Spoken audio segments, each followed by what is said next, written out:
સૌ મિત્રોને જય સોમનાથ. ઓમ નમઃ શિવાય. પ્રિય મિત્રો, તમારો દિવસ શુભ રહે, મંગલમય શુભકામના. હું બિલીમાંથી જોગીભાઈ વ્યાસ આપ સૌનું આપણી જોગેશમાં પણ હાર્દિક સ્વાગત કરું છું. મિત્રો, આજરોજ જોઈશું આજનું શુભ પંચાંગ. આજે તારીખ છે 18/11/2024 સોમવાર, કારતક વદ ત્રીજ તિથિ છે.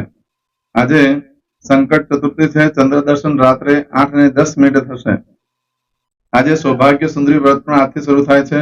આજે અમૃત સિદ્ધિ યોગ છે બપોરે 3:50 સુધી. આજનો દિવસ બપોરને 3:50 સુધી ઘણો શુભ છે. કોઈ પણ કાર્ય કરો ઘણું શુભ ફળ પ્રાપ્ત થાય એવું છે. આજે જે બાળકનો જન્મ થાય છે એની તિથિ ગણાય છે ત્રીજ. આ ત્રીજ તિથિ આજે સાંજે 6:57 પૂર્ણ થઈ જાય છે અને ત્યાર પછી જે બાળકનો જન્મ થાય એની ચોથ તિથિ ગણાશે. આજે જે બાળકનો જન્મ થાય છે એનું નક્ષત્ર ગણાય છે મૃગશીર્ષ. આ મૃગશીર્ષ નક્ષત્ર આજે બપોરે 3:50 પૂર્ણ થઈ જાય છે. આજે બપોરે 3:50 પછી જે બાળકનો જન્મ થાય એનું આદ્રા નક્ષત્ર ગણાશે. આદ્રા નક્ષત્ર માં જેનો જન્મ થાય એની ચોક્કસ પૂજા વિધિ કરી લેવી, કારણ કે આદ્રા નક્ષત્ર શિવને બહુ પ્રિય છે, પરંતુ આદ્રા નક્ષત્રમાં જે જન્મ લે છે એના જીવનમાં ખૂબ સંઘર્ષ થતો હોય છે. દરેક વસ્તુનો એનો નાશ થઈ જતો હોય છે. આદ્રા નક્ષત્ર આજે બપોરે 3:50 થી શરૂ થાય છે અને આવતીકાલે સાંજે બપોરે 2:56 પૂર્ણ થાય છે. ત્યાં સુધી જે બાળકોનો જન્મ થાય ચોક્કસ પૂજા વિધિ કરી લે છે. આજે જે બાળકનો જન્મ થાય છે એનો યોગ ગણાય છે સિદ્ધ. સિદ્ધ યોગ આજે સાંજે 5:22 પૂર્ણ થઈ જાય ત્યાર પછી જે બાળકનો જન્મ થાય એનું શ્રાદ્ધ યોગ ગણાશે. આજે જે બાળકનો જન્મ થાય છે એનું કરણ ગણાય છે વણિજ. આ વણિજ કરણ આજે સવારે 7:57 પૂર્ણ થઈ જાય છે. ત્યાર પછી જે બાળકનો જન્મ થાય એનું વિષ્ટિ કરણ ગણાશે. આજે જે બાળકનો જન્મ થાય છે એની રાશિ ગણાય છે વૃષભ. વૃષભ રાશિ અક્ષર આવે છે બ. વૃષભ રાશિનો સ્વામી શુક્ર ગણાય છે. પરંતુ મિત્રો, આ વૃષભ રાશિ આજે સવારે 4:32 પૂર્ણ થઈ જાય. ધ્યાનમાં રાખજો, આજે રાશિ બદલાય. આજે મળસ્કે 4:32 પહેલા જે બાળકનો જન્મ થાય એની રાશિ વૃષભ થાય. એમાં અક્ષર આવે બ અને એવું, એનો સ્વામી શુક્ર છે. પરંતુ આજે સવારે મળસ્કે 4:32 પછી જે બાળકનો જન્મ થાય એની રાશિ મિથુન ગણાય. મિથુન રાશિ અક્ષર આવે છે કચ્છ. મિથુન રાશિનો સ્વામી બુધ છે.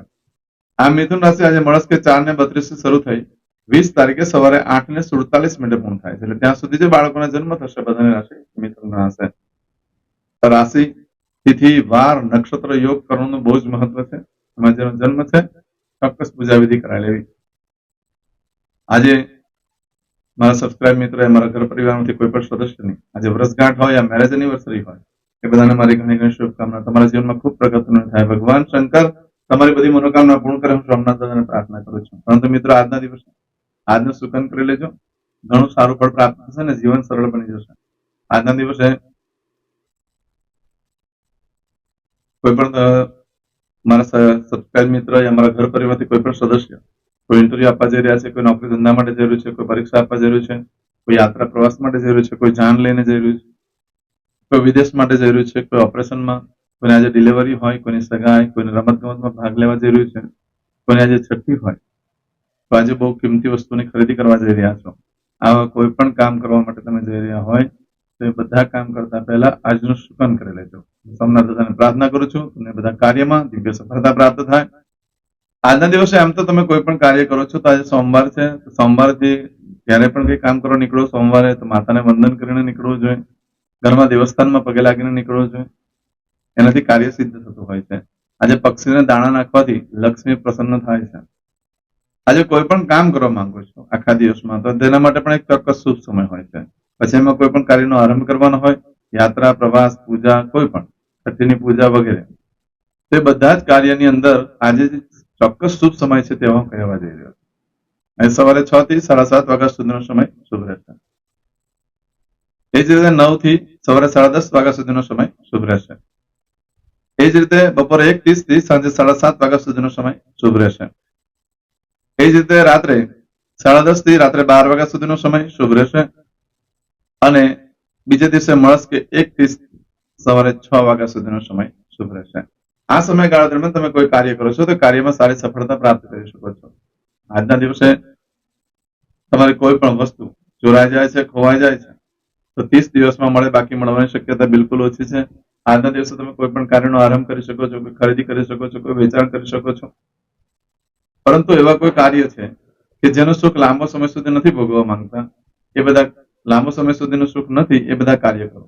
આજે કોઈ સાથે મિત્રતા કરો છો તો તૂટી જશે, લાંબો સમય સુધી નહીં ભોગવી શકો. આજે કોઈની સાથે પાર્ટનરશિપ કરો છો તો લાંબો સમય સુધી નહીં ભોગવી શકો. આજે કોઈ ગાડી ખરીદી કરો છો તો એ લાંબો સમય સુધી નહીં ટકી શકે. આજે એવા સુખ છે જે શોર્ટ ટાઈમ માટેના છે, થોડાક સમય માટેના છે, આ બધા કામ કરી શકો. આજના દિવસે ઇન્ટરવ્યુ આપવા માટે શ્રેષ્ઠ છે. આજના દિવસે દસ્તાવેજ ઉપર સાઇન કરવું હોય તો પણ ચાલે એમ છે. સ્થિર મિલકતના સુખો છે તેમાં વાંધો નહીં. આજના દિવસે નવો વસ્ત્ર પણ ધારણ ન કરશો, નતર મોટે ભાગે એમાં ડાઘા પડી જશે અને કપડા કાઢી નાખવા પડશે, એમાં જીવાત પણ પડી જાય, યા તો એક ગમે ત્યાં ફેરવાઈને ફાટી પણ જતા હોય. આજના દિવસે આવું બધું જે ફળ આજે તમને બપોરે 3:50 સુધીમાં મળે, પરંતુ આજે બપોરે 3:50 લઈ આવતીકાલે બપોરે 2:56 સુધીમાં, આજે બપોરે 3:50 થી લઈ આવતીકાલે બપોરે 2:56 સુધીમાં તમે જે કાર્ય કરો છો એનું ફળ બદલાઈ જાય. એમાં તમારી કોઈ પણ વસ્તુ ચોરાઈ ગઈ, ખોવાઈ ગઈ નહીં મળે. આ સમયગાળા દરમિયાન ભગવાન શંકરની ઉપાસના આરાધના કરવા માટે ઉત્તમ ગણાશે. આવતીકાલે બપોર સુધી શિવની ઉપાસના આરાધના કરો, કારણ કે આદર નક્ષત્રથી મહાદેવ ખૂબ પ્રસન્ન થાય. આ દિવસે તમે કોઈ પણ કાર્યનો આરંભ કરશો ને તમે હંમેશા માટે ગરીબ થઈ જશો, મોટું દુઃખ આવી પડે.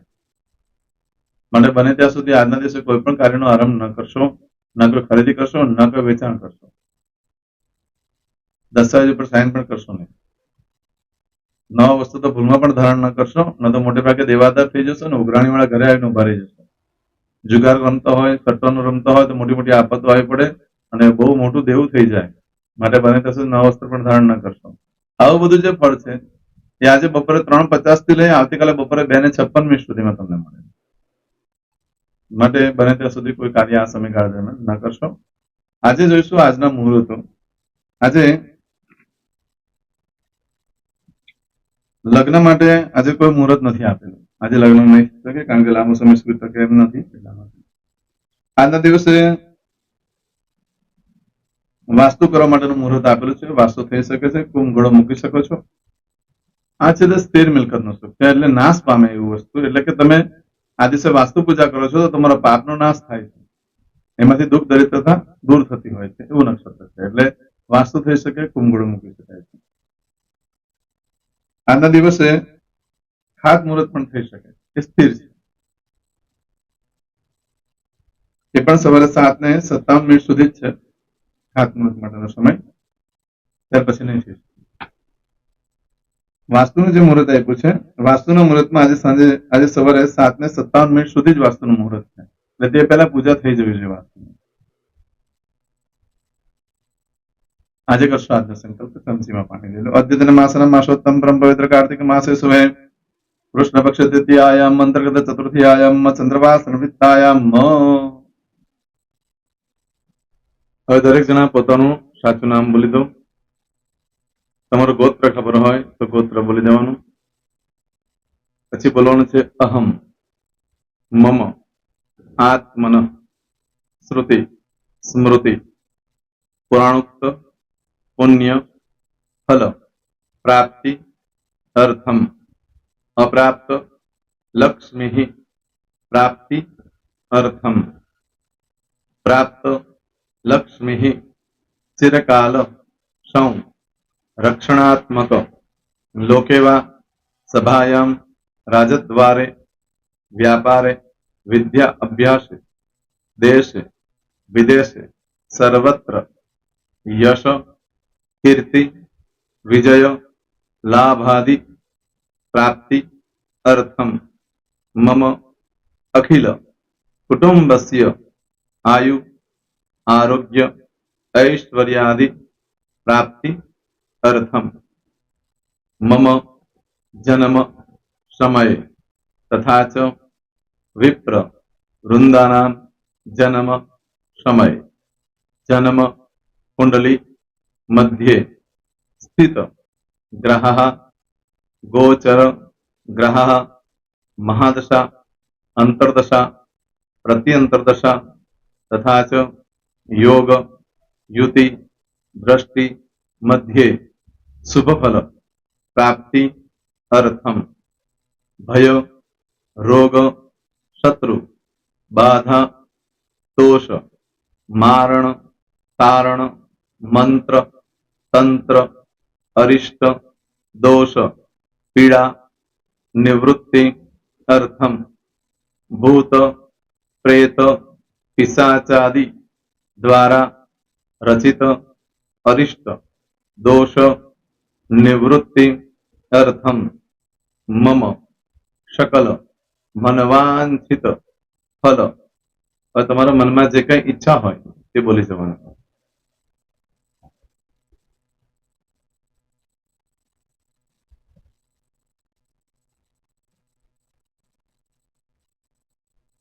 બોલવાનું અનુસાર્થ सकल मनवांछित फल प्राप्ति अर्थम.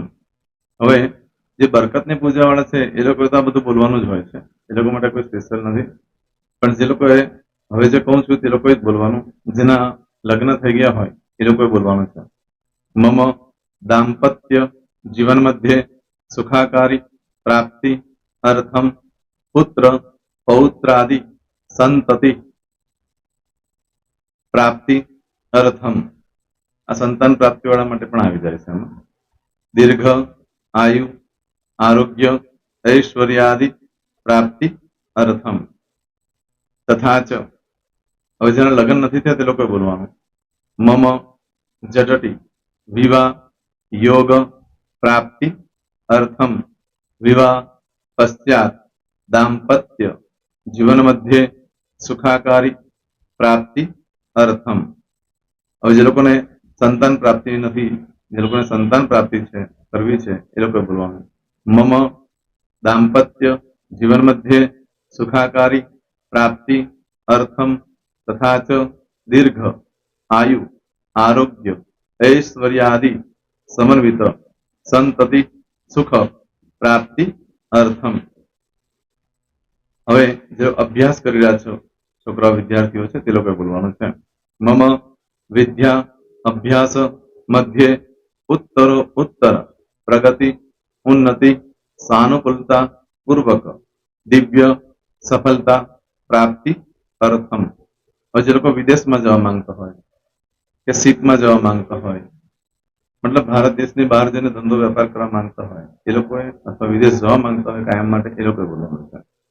મમ જટટી વિદેશ ગમન યોગ પ્રાપ્તિ અર્થમ વિદેશ ગમન કાર્ય મધ્યે સાનુકૂલતા પૂર્વક દિવ્ય સફળતા પ્રાપ્તિ અર્થમ. હવે આરોગ્ય વાળા બોલવાનું છે, જેને આરોગ્યની પૂજા આપેલી હોય એ લોકોએ. એમ તો દરેક જણા જ બોલવાનું. બોલો મમ આયુ આરોગ્ય ઐશ્વર્યાદિ પ્રાપ્તિ અર્થમ.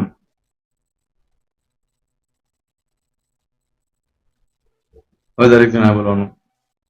સકલ મનવાંછિત ફલ પ્રાપ્તિ અર્થમ અદ્ય દિને પ્રધાન દેવતાનામ નિત્ય દિન અનુસાર્થ પૂજન અર્ચન કર્મણિ અહમ કરીશ્યે. પાણીવાળી થાળીમાં પાણી મૂકી દેવાનું છે. હવે તમારી બધી પૂજા જે મેં આપેલી છે એ પૂજા થઈ જાય, અથવા તો તમે રોજ પૂજા કરતા છો મારી પાસેથી નથી લઈ ગયા, એ પૂજા થઈ જાય પછી ફરી પાછી ચમચીમાં પાણી લેવાનું. અહીંયા વિડીયોને સ્ટોપ કરી દેવાનું. પૂજા પતે એટલે પાછું આગળનું કરવાનું છે. અહીંયા વિડીયો સ્ટોપ કરી દેવાનો અને પૂજા પતે એટલે બોલવાનું છે. વિષ્ણવે વિષ્ણવે વિષ્ણવે નમો નમઃ વિષ્ણુ સ્મરણ સર્વમ પરિપૂર્ણ અસ્તુ. એતાની ગંધ પુષ્પ ધૂપ દીપ નૈવેદ્ય તાંબૂલ દક્ષિણા પ્રદક્ષિણા સહિત પ્રણુ મમ સકલ મનવાંછિત ફલ પ્રાપ્તિ અર્થમ પૂજન અર્ચન પ્રિયદાન ન મમ. પાણી મૂકી દેવાનું, પાછું પાણી લેવાનું.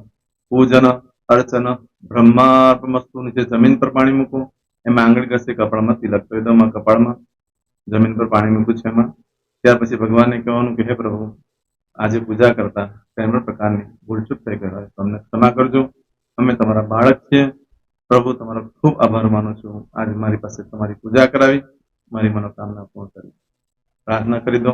જગ્યા પરથી ઉભા થઈ શ્રીનારાયણ ભગવાનને પાણી ચડાવી દો અને નિત્ય કર્મ જે કરતા હોય તે. જય શ્રી તમારો દિવસ શુભ રહે. તમે અને તમારો પરિવાર સુખી રહે, સંપન્ન રહે. સુરક્ષિત રહે એ ભગવાન સોમનાથ દાદાને પ્રાર્થના.